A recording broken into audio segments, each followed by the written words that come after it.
નમસ્કાર દર્શક મિત્રો, મહામંથન મંતવ્ય ન્યૂઝમાં આપનું સ્વાગત છે।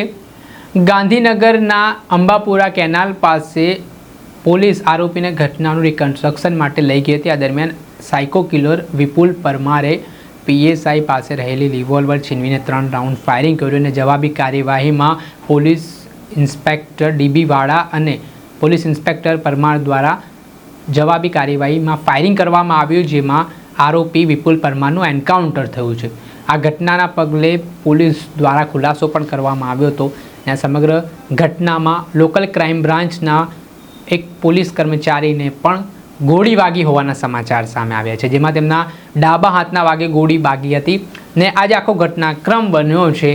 તેમાં જે રીતે સાયકો કિલર દ્વારા પોલીસને જ રિવોલ્વર છીનવવાનો પ્રયાસ કર્યો ને આ ઘટનાને અંજામ આપવાનો પ્રયાસ કર્યો, તેના કારણે પોલીસ પણ દોડતી થઈ હતી।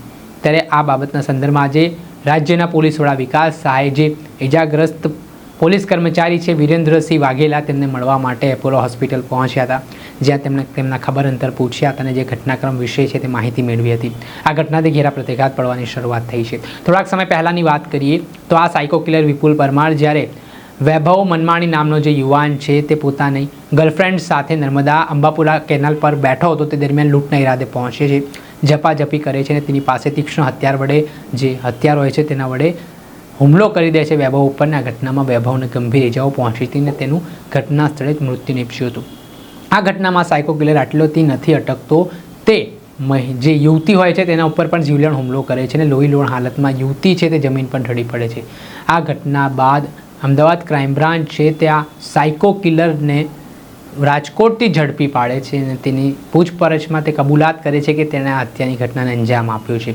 પોલીસની એક તપાસમાં એવું પણ સામે આવ્યું હતું કે આ સાયકો કિલર છે જ્યારે પ્રેમી પંખીડાઓ બેઠા હોય છે તેમના ઉપર આવી રીતે જીવલેણ હુમલો કરવા માટે ટેવાયેલો છે। 2021માં પણ તેણે આ જ પ્રકારની ઘટનાને અંજામ આપ્યો હતો ને આ તેની આ વૃત્તિ રહી છે અને તેના પગલે આ સમગ્ર જે ઘટના બની છે, જેમાં રિકન્સ્ટ્રક્શન દરમિયાન તેણે ફાયરિંગનો પ્રયાસ કર્યો અને 3 રાઉન્ડ ફાયરિંગ પણ કર્યા અને બદલાની કાર્યવાહીમાં પોલીસે આરોપીનો એન્કાઉન્ટર કર્યો। જોકે સવારે એક સમાચાર મળ્યા હતા, જેમાં હાલ આ ઘટના બાદ જે વિપુલ પરમાર નામનો જે સાયકો કિલર હતો તેના મૃતદેહ પણ પરિવારે સ્વીકારવાનો ઇનકાર કર્યો છે। વિપુલ એકલો રહેતો હતો, તેના પરિવારે તેને ઘરેથી કાઢી મૂક્યો હતો તેના આ કરતૂતના કારણે, અને જે તે લૂંટ તેમજ અલગ અલગ પ્રકારની ઘટનાઓને અંજામ આપતો હતો। તેની સામે 11 જેટલા ગુનાઓ નોંધાયેલા હતા, પરંતુ આ જે રિકન્સ્ટ્રક્શન દરમિયાન તેણે ઘટનાને અંજામ આપ્યો છે ત્યારે તેનું એન્કાઉન્ટર થયું છે અને જે પોલીસકર્મી ઇજાગ્રસ્ત છે તેમને મળવા માટે રાજ્યના પોલીસ વડા પહોંચ્યા હતા અને આખી ઘટનાની તેમણે વિગત મેળવી હતી, જેમાં તેમની સાથે ગાંધીનગરના એસપી પણ હતા। દર્શક મિત્રો, આવા જ ક્રાઇમથી જોડાયેલા સમાચાર આપના સુધી પહોંચાડતા રહીશું, એટલે મહામંથન મંતવ્ય ન્યૂઝ જોતા રહો।